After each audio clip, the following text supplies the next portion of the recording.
দেখো মানে এখনকার অবস্থা, বাবা মহাদেবের বুকের উপর পা দিয়ে রিলস ভিডিও বানাবে, সেটা নিয়ে মানুষ সমালোচনা করলে সবাইকে হুমকি দেবে নাকি সুসাইড করব। আমি কি সুইসাইড করি?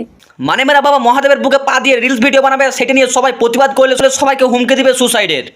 মা বড়মার মন্দিরে যে ভিডিওটা আমি করেছিলাম, আমি ওই ভক্ত বাবার কথা শুনে আমি ভিডিওটা বানিয়েছিলাম। দেখো ওখানকার পুরোহিত বা তোমার ভক্ত বাবা বা আমাদের ভক্ত বাবা যাই হোক, তিনি বলেছে হয়তো তুমি ওখানে ভিডিও করতে পারো, কিন্তু তোমাকে এটা বলেনি যে তুমি ওখানে বাবার বুকে পা দিয়ে রিলস ভিডিও বানাও। দেখো ভক্ত বাবা যদি তোমাকে বলে থাকে বাবার বুকের উপরে পা দিয়ে তুমি রিলস ভিডিও বানাও, তাহলে সেই বাবাটাকেও টেনে সামনে আনা যাক। আর বাবা যদি এইগুলো না বলে থাকে তাহলে তোমাকে মানুষ কিন্তু সমালোচনা করবে, তোমাকে নিয়ে মানুষ প্রতিবাদ করবে। দেখো তুমি যেহেতু ভুল করেছো, মানুষ সেটা নিয়ে কথা বলবে, সেটা নিয়ে প্রতিবাদ করবে। আর তুমি যদি মনে করো সুসাইড মানুষকে ভয় দেখাবার একটা অন্য পদ্ধতি, তুমি ভুল।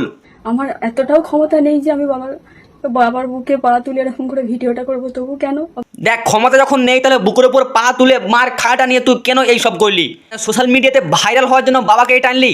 দেখো ইনি কিন্তু সোশ্যাল মিডিয়াতে ঠাকুরের ভিডিও বানায়, ঠাকুরের রিলস বানায়, তা করতে করতে কিন্তু বাবার বুকে পা দিয়ে রিলস ভিডিও বানিয়ে ফেলেছে শুধুমাত্র ভাইরাল হওয়ার জন্য। এদেরকে বলে ট্যালেন্ট ছাড়া মহিলা। আপনারা ভুল বুঝছেন, ভুল ভাবছেন, আমাকে কেন এত উল্টো পাল্টা বাজে কমেন্ট করছেন?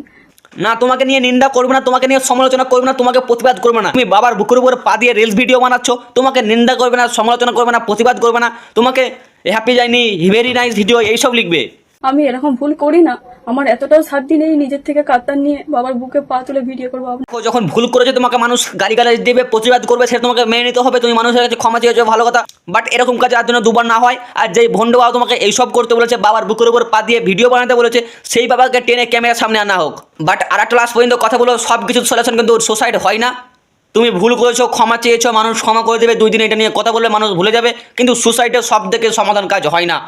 আর যেই বাবা তোমাকে বলেছে, আমি তো বললাম, সেই বাবাকে ক্যামেরার সামনে বা আইনও ব্যবস্থা নেওয়া হোক।